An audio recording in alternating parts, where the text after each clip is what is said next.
What is up, everybody? And today we have our new weekly build. And this week we're going to be focusing on bottom tree stormcaller for a Warlock. And this isn't going to be your PvP stag Arc Soul build. No. This is for PvE. It has some pros and some cons to it, and it's using an exotic that was absolute garbage tier until this season when it got some buffs that made it a little more relevant, especially with a few of the seasonal artifact mods. And I'll get into that here in a second. But the main focus of this build is StormDancer's Brace. If you don't know what it does, I don't blame you, because when it came out with Shadowkeep, all it did was ramp up damage to Storm Trance, and it only did 3 stacks, and it wasn't that big of a damage buff, and it still isn't a huge damage buff, to be fair. It really isn't that useful because Storm Trance is more of an ad clear super, which in and of itself isn't all that useful, let's be honest. But with this update in Season of the Lost, it now has the ability to get super back. You can get up to 50% of your super back based on how many enemies you killed Storm Trance, which is a great change for it. Now, we're going to take this and use it on bottom tree. Top tree does have a longer super, and it has the chain lightning and everything like that, but I think the keeping 50% of your super energy after it's over is better for bottom tree due to the fact that we have Landfall. Landfall is great, especially this season since it got buffed to do a whole lot more damage. And we're going to be using Trinity Ghoul with it. Now you could also use something like Risk Runner, but you know, Risk Runner doesn't have Overload this season. Trinity Ghoul does. That's the whole reason I'm using it. And in case you haven't picked up on it yet, we're going to be using Elemental Well mods. Of course, Elemental Armaments is a big one, being that we're using Trinity Ghoul. So you're going to be making a lot of Arc Wells because of that.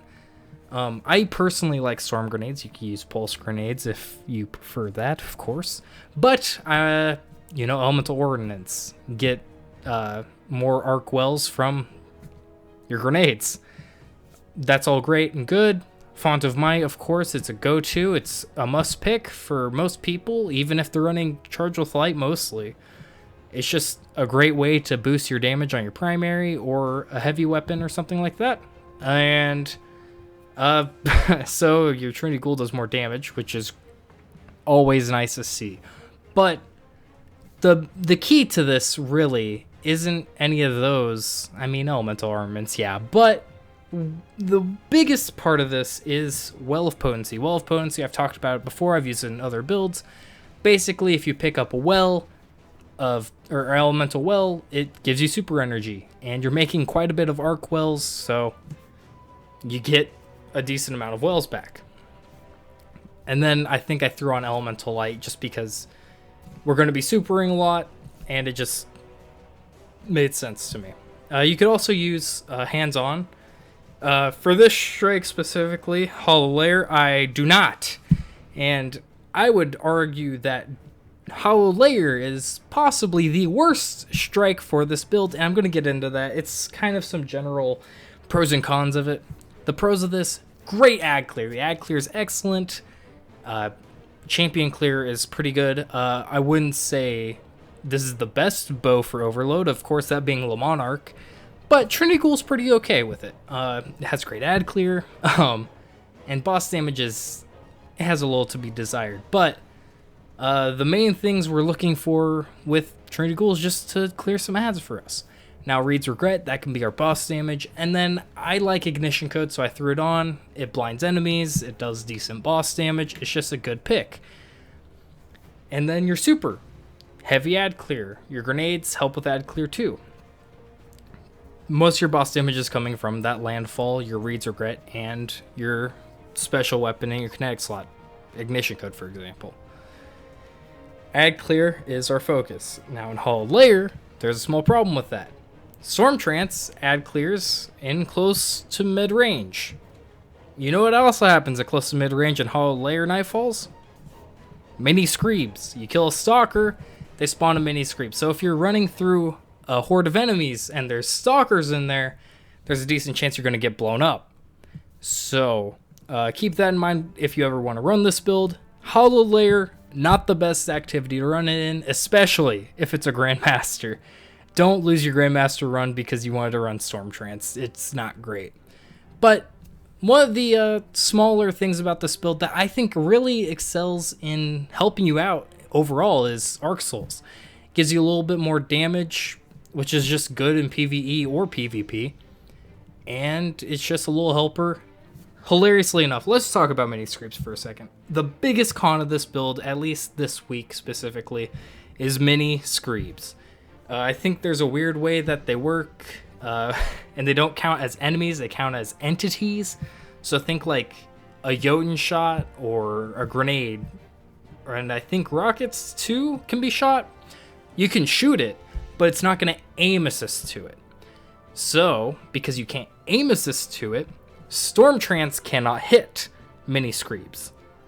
The lightning rod shot, you can hit a mini screep with the arrow. You cannot hit a mini screep with the lightning.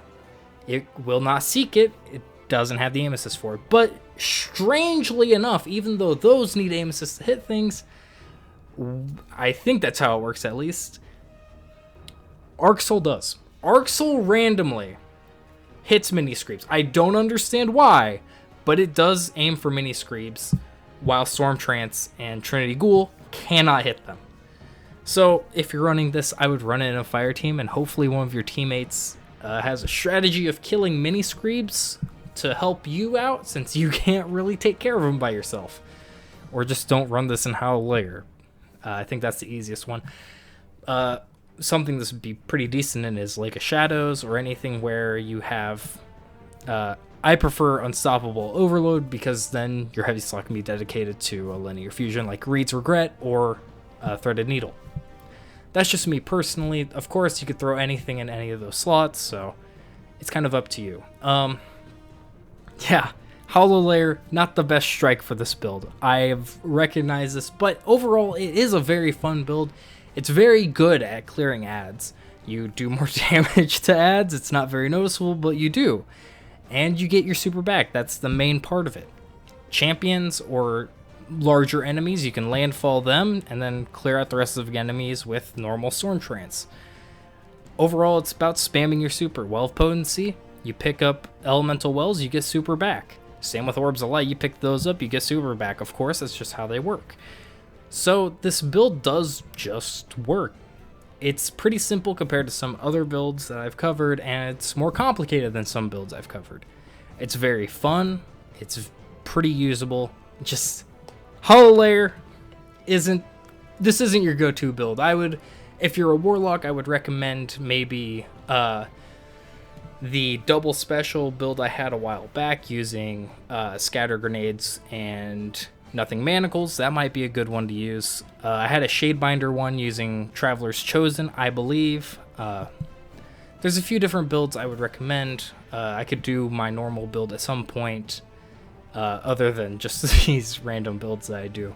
So overall, fun build, not too competitive, especially not in Hollow Layer.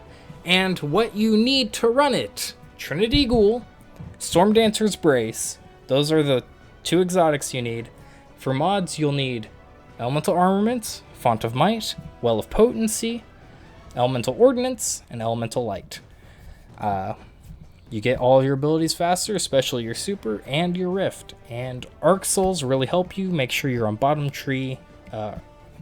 Stormcaller, I would recommend either using Storm Grenades or Pulse Grenades. Arc Bolt Grenades aren't going to do too much for you in PvE, but that's for you to decide. If you want suggestions on your kinetic and your heavy weapon, I suggest a Ignition Code and a Threaded Needle. I'm using Particle Deconstruction here. You don't need to use it. You could use Focusing Lens instead if you do have someone running Stasis, preferably a Revenant or a Shadebinder. If you have one of those two, Focusing Lens might be better, and a Pulse Grenade because it can do single target DPS better than a Storm Grenade can in PvE. So there is some customizability to this, and yeah, that's about it for this build. Thank you for watching. I do have some things I want to chill out here. please just feel free to subscribe to this channel, like this video, comment down below, especially if you have build ideas or if you have ideas for builds that you want to see in the future, or any video you want to see in the future for that matter.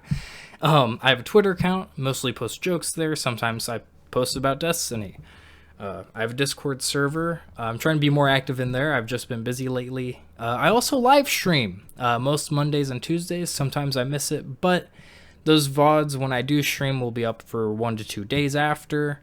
And we're actually planning at 2,000 subs to do a 12-hour stream, and I'll have a lot of different goals and things, and it should be a lot of fun. So if you're interested in any of that, links down below, subscribe buttons there, all those things. So yeah, thank you. See you next time.